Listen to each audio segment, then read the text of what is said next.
একটি শান্ত গ্রামে দুটি ব্যাঙ বাস করত, যারা কেবল শুধুই বন্ধু ছিল না, তারা ভাইয়ের মতো থাকত। একটি ছিল বড় এবং মোটা, অন্যটি ছিল ছোট এবং রোগা।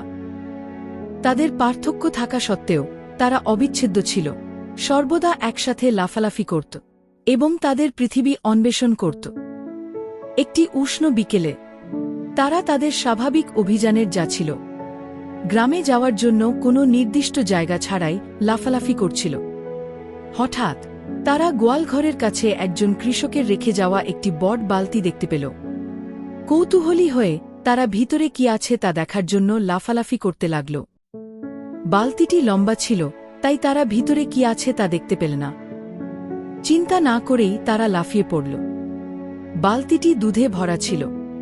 বালতির পাশগুলি এত পিচ্ছিল ছিল যে আরোহণের জন্য তারা আটকে গিয়েছিল, এবং শীঘ্রই তারা বুঝতে পারল যে তারা আটকে গেছে। তারা অনেক চেষ্টা করল কিন্তু উঠতে পারল না। সময় গড়িয়ে যাওয়ার সাথে সাথে বড় ব্যাঙটি ক্লান্ত হয়ে পড়তে শুরু করে। সে তার ছোট বন্ধুকে বলল, আমরা ঘন্টার পর ঘন্টা সাঁতার কাটছি এবং বের হওয়ার কোনো উপায় নেই। আমরা ডুবে যাব, এটা অনিবার্য। কিন্তু ছোট ব্যাঙটি বলল, না, আমরা এখন থামতে পারব না। আমরা আগেও কঠিন সময়ের মুখোমুখি হয়েছি এবং সবসময় একটা উপায় খুঁজে পেয়েছি। আমাদের সাঁতার কাটতে হবে। কেউ আমাদের সাহায্য করবে, অথবা আমরা যদি আশা না হারাই তাহলে আমরা একটা উপায় খুঁজে বের করব। আর তাই তারা সাঁতার কাটতে লাগল। মিনিটগুলো ঘন্টার পর ঘন্টা হয়ে গেল। সূর্য অস্ত যাওয়ার সাথে সাথে বড় ব্যাঙের আশা অবশেষে নিভে গেল। আমি আর এটা করতে পারছি না, এটা অর্থহীন। আমরা যতই চেষ্টা করি না কেন, আমরা এখনো ডুবে যাব। এর ফলে বড় ব্যাঙটি সাঁতার কাটা বন্ধ করে ধীরে ধীরে দুধে ডুবে গেল। ছোট ব্যাঙটির মন ভেঙে গেল। আর সবচেয়ে ভালো বন্ধু চলে গেল।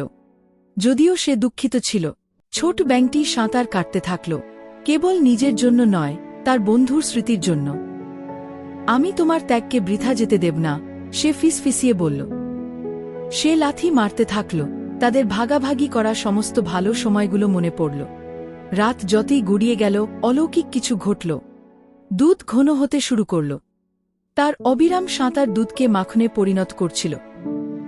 এতে উৎসাহিত হয়ে সে নিজেকে আরও জোরে ধাক্কা দিল, এবং অবশেষে একটি বড় লাফ দিয়ে সে বালতি থেকে লাফিয়ে উঠল।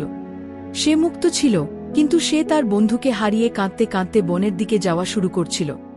যদিও সে দুঃখিত ছিল, সে জানত জীবন চলতেই থাকবে। 1 বছর পরে ছোট ব্যাঙটি একটি সঙ্গী খুঁজে পেয়েছিল এবং একটি পরিবার শুরু করেছিল। তার হারিয়ে যাওয়া বন্ধুকে সম্মান জানাতে সে তার প্রতিটি সন্তানের নাম বড় ব্যাঙের নামে রেখেছিল, যাতে তার স্মৃতি বেঁচে থাকে। প্রতি রাতে সে তার বাচ্চাদের তাদের কাকার গল্প বলতে থাকল। তাদের শেখাত যে যত কঠিনই হোক না কেন, কখনো হাল ছেড়ে দিতে হবে না। জীবন কঠিন এবং কখনো কখনো হাল ছেড়ে দেওয়া সহজ বলে মনে হয়, কিন্তু মনে রেখো, যতক্ষণ তুমি চেষ্টা চালিয়ে যাও, আশা থাকে। তুমি হয়তো সবসময় জয়ী হবে না, কিন্তু চেষ্টা না করা পর্যন্ত তুমি কখনই জানতে পারবে না তুমি কি করতে পারো। যদি এই গল্পটি তোমাকে সাহায্য করে থাকে, তাহলে দয়া করে অন্যদের সাথে শেয়ার করো এবং আরও গল্পের জন্য এই চ্যানেলটি সাবস্ক্রাইব করুন।